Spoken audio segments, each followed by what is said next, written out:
Eu creio que o tema da responsabilidade social, seja ela corporativa, pública ou universitária, como se discutiu hoje pela manhã, é indissociável do tema da participação da sociedade civil.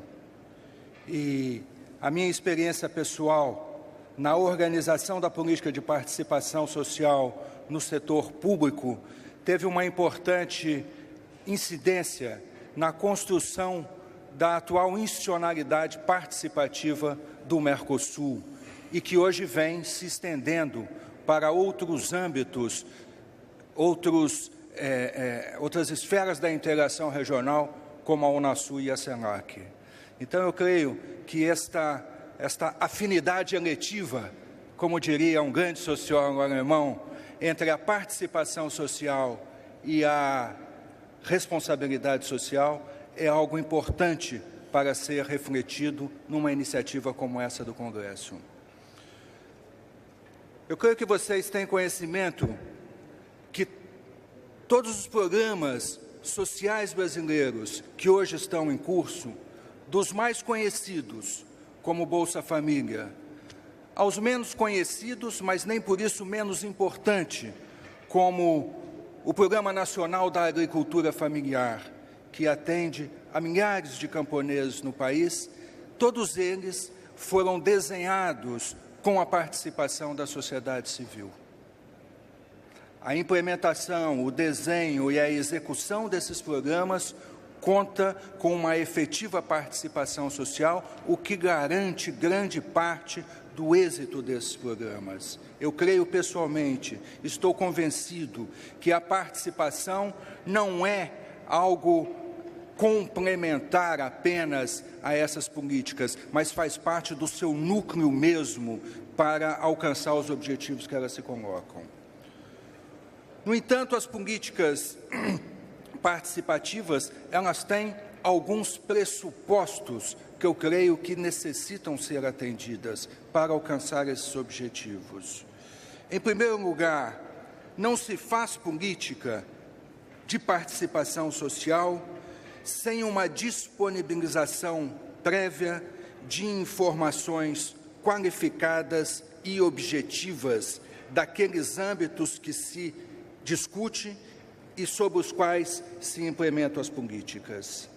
O acesso da sociedade civil às informações, às políticas externas, por exemplo, é fundamental para contar com o apoio da sociedade civil nos fóruns internacionais, aonde os nossos governos se representam, defendendo posições em favor da América Latina e dos interesses nacionais que nos competem defender.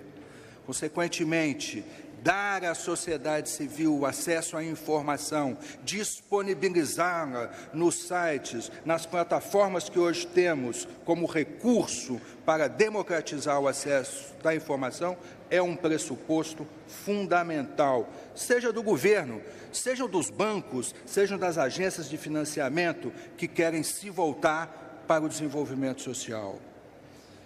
Um segundo pressuposto, que esta experiência que eu pude participar me fez acreditar que é fundamental, é uma convocatória ampla e plural da cidadania.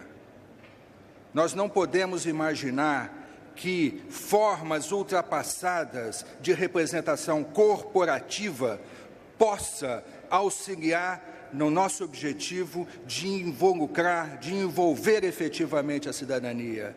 Se não há uma convocatória ampla de todos os setores, e eu me refiro aqui não necessariamente segmentos representativos dessa ou daquela área econômica, mas desta ou daquela concepção distinta de visão de mundo, de ideologia que presente no pluralismo da sociedade civil.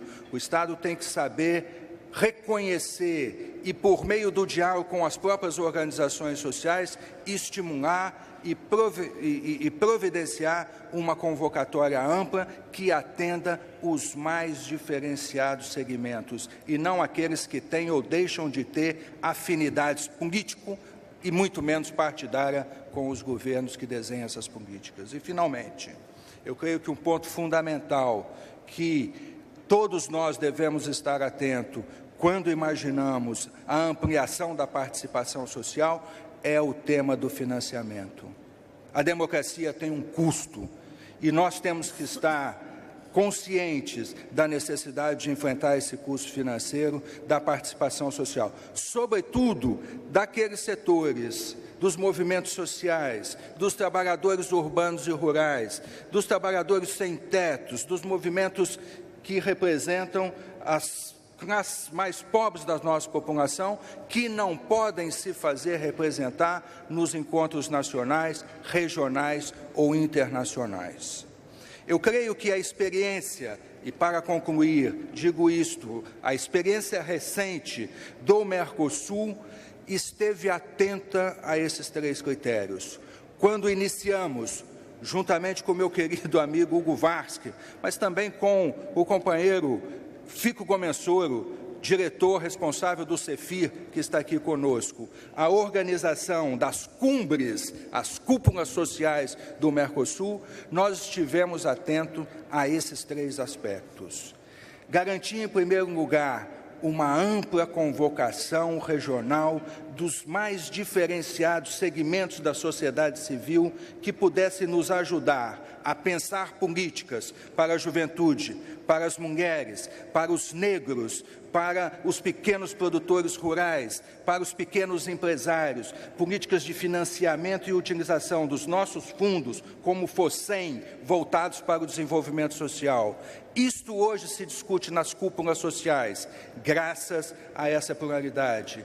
Conseguimos também lograr que esses eventos que ocorrem 2 vezes ao ano, sempre que os presidentes da República se reúnem, possam estabelecer com os governos um diálogo a partir do seu caráter multissetorial. Eu estou falando, por exemplo, de organizações que já existem, que nós não precisamos criar. Mercocidades, por exemplo, há mais de 10 anos, opera na nossa região um intercâmbio fundamental dos entes federados para imaginarmos uma integração de baixo para cima. E é uma organização que está aí construída com o esforço das administrações locais e o envolvimento da sociedade civil. Há uma grande contribuição que Mercocidades está dando e pode dar num futuro muito próximo. Eu penso, por exemplo, em organizações como o FOMERCO, que já está na sua 16ª edição. A última delas aconteceu na cidade de Palmas, capital do estado do Tocantins, no Brasil. O FOMERCO é o Fórum Universitário do Mercosul. Pensar responsabilidade social universitária requer o envolvimento do ator universitário. Fóruns como estes, das cidades, das universidades, que já existem, precisam ser chamados, convocados a participar cada vez mais de eventos dessa natureza.